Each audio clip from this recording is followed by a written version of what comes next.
Hello everybody, how is it going? My name is Lucas and today we're going to be checking out a cool amp, and that is going to be the 5150, but it is going to be the crunch setting or the rhythm channel if you want to call it that. And guys, if it's your first time here, please hit that subscribe button for me. I do lots of cool stuff here. I do Axe-Fx tutorials, mixing reviews, and I do giveaways from time to time. I don't want you to miss any of that cool stuff, so make sure you are subscribed. So without any further ado, let's jump right in and check out the 5150 block letters crunch. So you may be thinking to yourself, Lucas, we have had the crunch in here for a very long time. Yes and no. So if we come to the amp list right here, you can see we have had the 6160 plus, which is the 5152. We've had the clean, bright, and crunch from there. But now we have the crunch or the rhythm or the green channel from the block letter itself. So the block letter itself doesn't really have a clean channel. It's this crunch channel where you can kind of disengage the gain from it because there's a button on it that you press. I don't know if you can see it. I have one right behind me. I have a combo one, which I like to call the 5151 and a half because it's in between the block and the two. And that is what we're going to be checking out. We're going to be using a drive with it. IR-wise, we're going to be using, I just have GGD Cali's detailed SM57. Basically, for anything I ever show you or anything you ever design on the Axe-Fx, just find you a good IR that you like, specifically for what you're doing. Clean crunch, heavy metal, just find it and use it. In the context used is not as much as important as it is that it is good. So, I'm going to be using my Anderson Cobra. I have Anderson pickups, HG1 and neck, HG3 in the bridge. Let's check it out. Going to use some low gain. Going to be on my bridge pickup.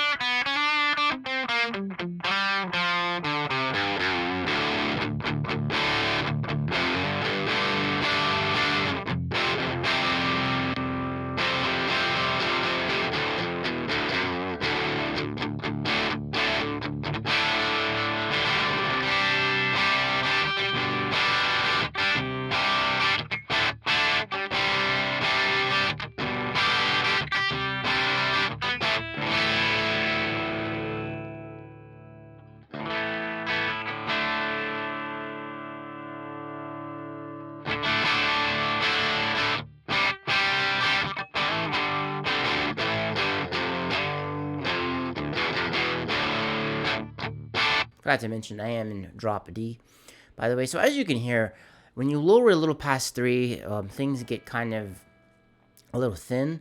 Let's bump it up a little bit to around 5-ish. Show you my output. I am literally just kind of cutting some of the mids in here.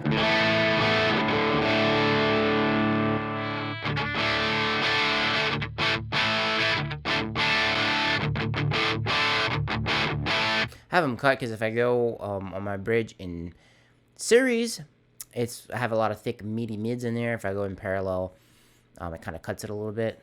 See what I mean? So that's kind of why I scoop it out. There, I dial in everything on the authentic or the tone tab, as you can see right here.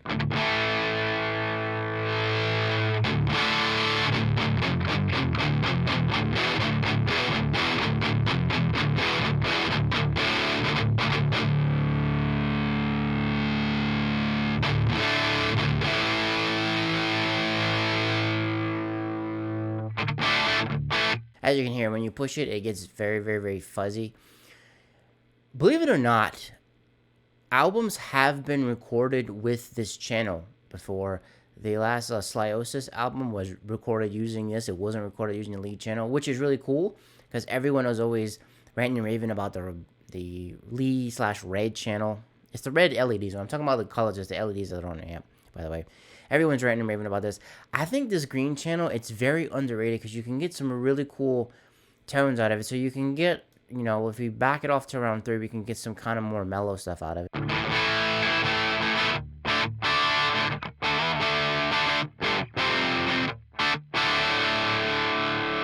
And, if we bump up the gain, I think around like 5-ish is kind of the limit. in my opinion, because once you push it past this, like, you got to start cutting mids and stuff.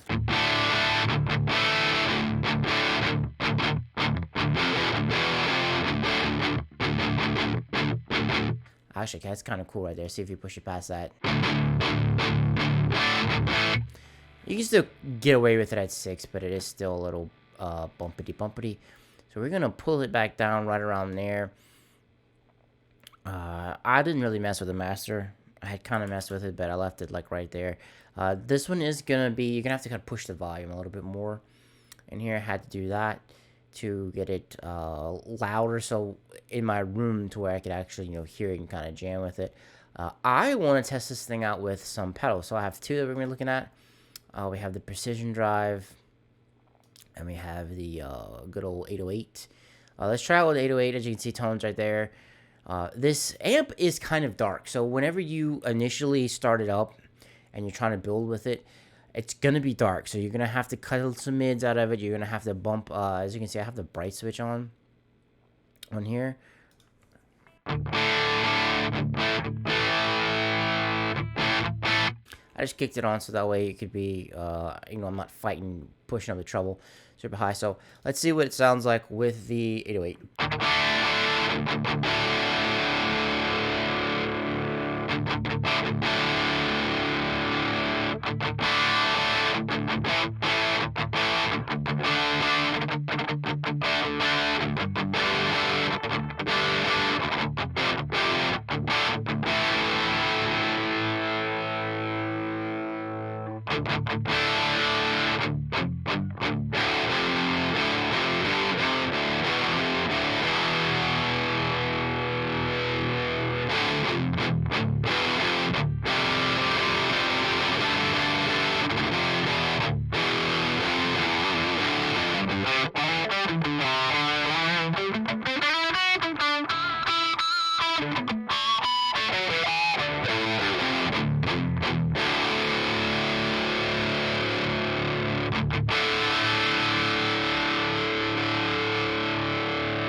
I find it sounds really good just with that 808.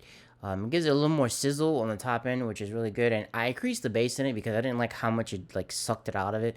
So I just did it straight from the drive itself, which you kind of can't do that in real life because most, especially like an 808, you just have the tone knob there, which is blended in unless it's separated like it is in some other drives. So let's move over to the Precision Drive. As you can see, I jacked the bass up in here because it cuts it out. I have the mix. I have it low in the mix. As opposed to the 808 I had kind of high. I have this one kind of low, and I'll show you why.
So when you put the level up, you get a lot more meat in it, which I like. You get a lot more thump, some lows and some mids in there.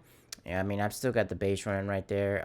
This pedal is really cool because it keeps things kind of tight-ish. It's a little bit different feel than the 808 itself. But I think that is going to wrap things up for the 5150 Crunch. Specifically the block. They also relabeled it, which I really like, because in the past it wasn't labeled block crunch or block lead. It kind of differentiates things and makes it a little bit easier to use, because the block is such a mainstay in metal. But this crunch channel, I actually do like it. I think it's really cool. It can get some usefuls out of it. I'm surprised it kind of took so long to get in here, but hey, I'm glad it's in here. And you can get this on firmware 20.04 for the XFX3 itself. Unsure when it's coming to the FM3 and the FM9. I did see that it's on its way up pretty soon. Should be pretty soon that it's there. But guys, if you thought this video was cool, leave me a thumbs up. I would greatly appreciate it. I covered this amp because it was kind of new. I believe the last thing I covered was one of the Maces. I think it was one of the clean Maces. But anyway, stick around because I got a few more amps to go here in the amps of XFX3. And thank you so much for checking this video out, hanging out with me. I really do appreciate it, guys, and I'll see you in the next one. Peace.